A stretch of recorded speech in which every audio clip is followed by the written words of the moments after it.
ಇನ್ನು ಮೈಸೂರಿನಲ್ಲಿ ದೇವರಾಜ ಅರಸು ಪ್ರತಿಮೆ ಅನಾವರಣದ ಜಟಾಪಟಿ. ಮೈಸೂರಿನಲ್ಲಿ ದೇವರಾಜ ಅರಸು ಪ್ರತಿಮೆ ಅನಾವರಣದ ಸಂದರ್ಭದಲ್ಲಿ ಜಟಾಪಟಿ. ಜಿಲ್ಲಾಧಿಕಾರಿ ಕಚೇರಿ ಆವರಣದಲ್ಲಿ ಪ್ರತಿಮೆ ಅನಾವರಣಕ್ಕೆ ಪ್ರಯತ್ನವನ್ನು ಪಡಲಾಗಿದೆ. ಪ್ರತಿಮೆ ಸಿದ್ಧಗೊಂಡರೂ ಅನಾವರಣ ವಿಳಂಬ ಆಗ್ತಾ ಇದೆ. ಡಿಸಿ ಕಚೇರಿಗೆ ನುಗ್ಗೋದಕ್ಕೆ ಬಿಜೆಪಿ ಕಾರ್ಯಕರ್ತರು ಪ್ರಯತ್ನ ಪಟ್ಟಿದ್ದಾರೆ. ಪೊಲೀಸರು ಮತ್ತು ಕಾರ್ಯಕರ್ತರ ಮಧ್ಯೆ ಮಾತಿನ ಚಕಮಕಿ ಕೂಡ ಈ ಸಂದರ್ಭದಲ್ಲಿ ನಡೆದಿದೆ.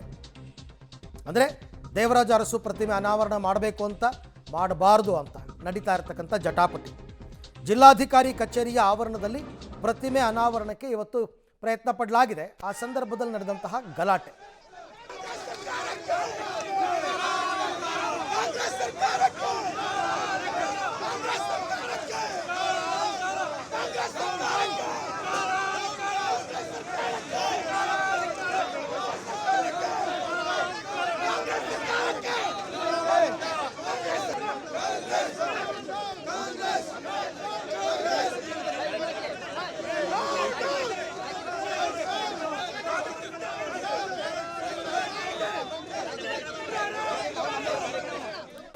ಈ ಬಗ್ಗೆ ಮತ್ತಷ್ಟು ಮಾಹಿತಿ ನನ್ನ ಕೊಲಿ ಕೆ ಪಿ ನಾಗರಾಜ್ ಅವರಿಂದ ಪಡ್ಕೊಳ್ಳೋಣ. ಕೆ ಪಿ, ಈ ಗಲಾಟೆ ಗದ್ದಲ ವಿರೋಧ ಯಾಕೆ ಅಂತ?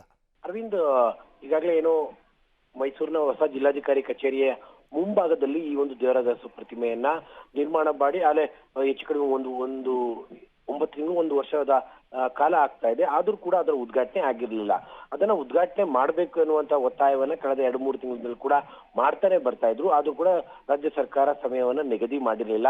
ಆದ್ರೆ ಈಗ ನಮಗೆ ಸಿಕ್ಕಿರುವಂತಹ ಮಾಹಿತಿಗಳ ಪ್ರಕಾರವಾಗಿ 3ನೇ ತಾರೀಕು ಮುಖ್ಯಮಂತ್ರಿಗಳು ಮೈಸೂರಿಗೆ ಆಗಮಿಸ್ತಾ ಇದ್ದಾರೆ. ಅವತ್ತೇ ಅದರ ಉದ್ಘಾಟನೆ ಮಾಡ್ತಾರೆ ಅಂತ. ಈ ನಡುವೆ ವಿಧಾನ ಪರಿಷತ್ ಸದಸ್ಯ ಎಚ್ ವಿಶ್ವನಾಥ್ ಅವರು ಇವತ್ತು ಕನ್ನಡ ರಾಜ್ಯೋತ್ಸವ, ಹೀಗಾಗಿ ಇವತ್ತೇ ನಾವು ಪ್ರತಿಮೆಯ ಅನಾವರಣವನ್ನ ಮಾಡ್ತೇವೆ, ರಾಜ್ಯ ಸರ್ಕಾರಕ್ಕೆ ಪ್ರತಿಮೆ ಅನಾವರಣ ಮಾಡುವ ಬದ್ಧತೆಯನ್ನ ರಾಜ್ಯ ಸರ್ಕಾರ ತೋರಿಸ್ತಾ ಇಲ್ಲ, ಅದರಲ್ಲೂ ಕೂಡ ಪರ್ಟಿಕ್ಯುಲರ್ ಆಗಿ ಸಿದ್ದರಾಮಯ್ಯನವರು ತೋರಿಸ್ತಾ ಇಲ್ಲ ಅನ್ನುವಂತ ಒಂದು ಆರೋಪವನ್ನ ಮಾಡಿ ಇವತ್ತು ನೇರವಾಗಿ ಪ್ರತಿಮೆ ಅನಾವರಣಕ್ಕೆ ಬಿಜೆಪಿಯ ಎಲ್ಲ ನಾಯಕರು ಕೂಡ ಮುಂದಾದ್ರೂ ಆ ಸಂದರ್ಭದಲ್ಲಿ ಮಾತಿನ ಚಕಮಕಿಗಳು ಕೂಡ ನಡೆದವು. ಅಂತಿಮವಾಗಿ ಇನ್ನು 15 ದಿನಗಳ ಒಳಗೆ ಪ್ರತಿಮೆ ಅನಾವರಣವಾಗದಿದ್ರೆ ನಾವು ಮಾಡ್ತೇವೆ ಎನ್ನುವಂತಹ ಗಡುವನ್ನು ಕೂಡ ನೀಡಿದ್ದಾರೆ.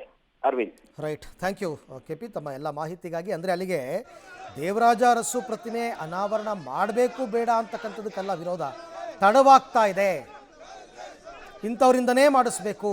ಆ ಜಟಾಪಟಿ ಈಗ ಇಷ್ಟೆಲ್ಲ ಗಲಾಟೆಗೆ ಕಾರಣ ಆಗಿದೆ.